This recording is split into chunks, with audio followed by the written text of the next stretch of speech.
Hello, hello, my name is Mariam Soliman, and I decided to do my print culture project about Thomas More's publishing career. I picked Thomas More as he's one of the contributors to the Keepsake for 1929. And he's not an author that we talked about very much this semester compared to other authors, so I thought he would be the perfect person for me to do my assignment on.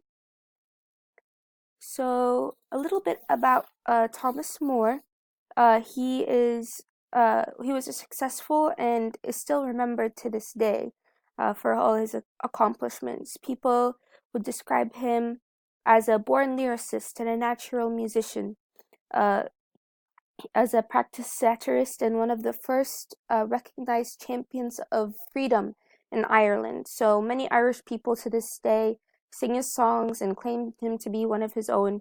Um, he was very popular in his day, as we can tell.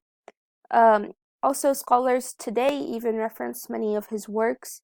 He was so popular during his time that publishers paid him in advance extraordinary sums of money so that he would write different works for them. And there were so many eyes and ears that wanted to read and listen to his works. Like I mentioned, scholars to this day reference many of his works, like his biography of Byron in 1830, and his Irish Melodies, which he worked on from 1808 to 1834, and Lala Rouge in 1817. And these works were many of his incredibly popular works during the first half of the 19th century, and scholars reference them today, so they are also popular today.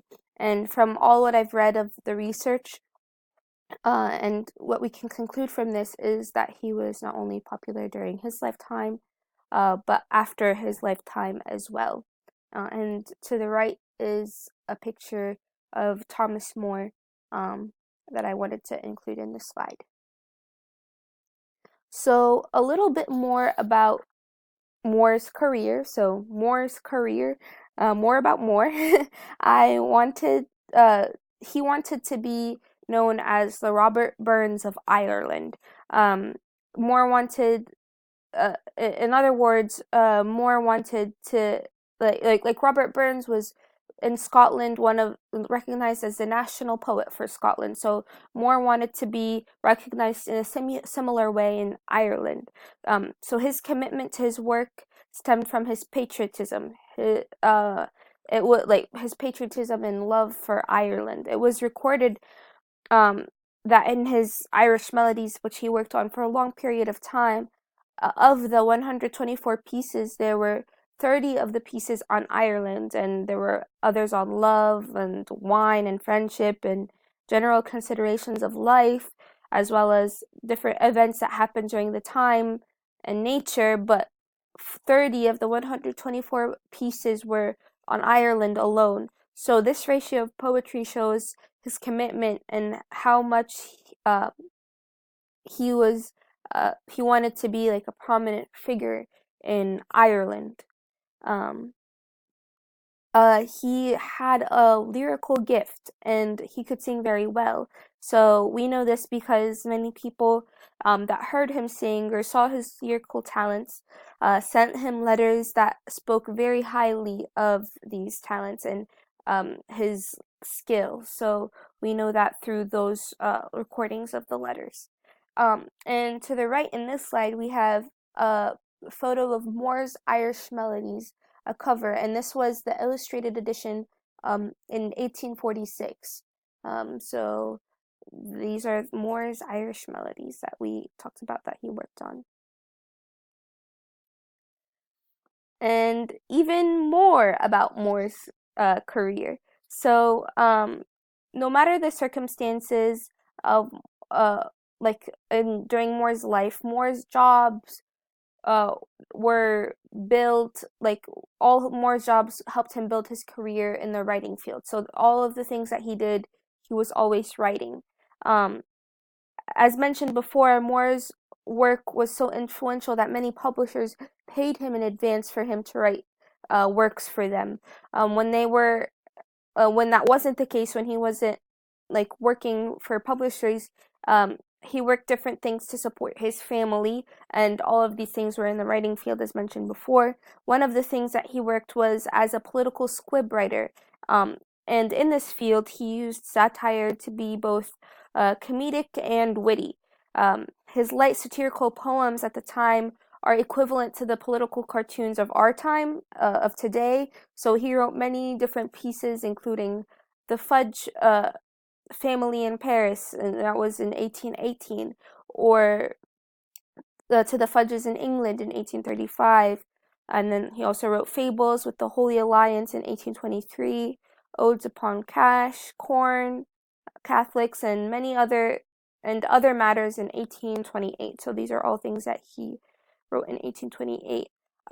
So he published these works under the pseudonym Thomas Brown the Younger. So to the right, we see a picture of one of his works, The Fudges in England, being sequel to The Fudge Family in Paris, by Thomas Brown the Younger, which is his pseudonym. He used this alternate name to write his political, satirical poems that he did. He was contracted, another one of his jobs, like writing jobs, he was contracted with a firm to write metrical romance, and he was contracted with the firm of Longman, Hurst, Rees, Orme, and Brown to write this. To write on the Eastern subject of Lala Rouge, and they promised him £3,000, and at that time £3,000 was a large amount of money. They promised him that amount of money upon his delivery of the piece. So this is a huge a huge job, or a huge career advancement for Moore. So finally, we'll talk about Moore's final work, or his later end of his career in his life. So the last thing that was written by Moore was The History of Ireland. He died. The History of Ireland was a huge work, as well as, and some people would say it was a huge disappointment, which is often why it is a forgotten work. But there are many reasons why this work is not maybe recognized as one of his best works. It was written through his experience of very many personal tragedies and emotions that definitely brought him down.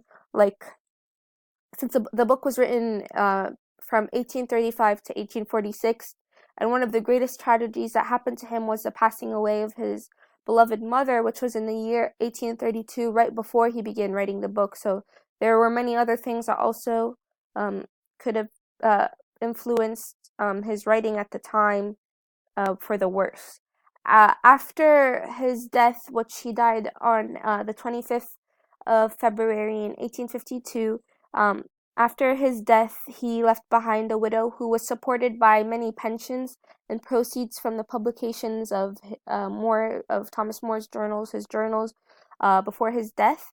And throughout his life, Moore was an admired person who people loved because of his honesty and commitment to causes, and his high-minded persona, among many other things. So that is all that I have for about Thomas More, who was one of the contributors or writers from the Keepsake for 1829. And here is my works cited page with sources I used for my research. Thank you so much for tuning into my mini lecture. I hope it went well and it was okay. Thank you.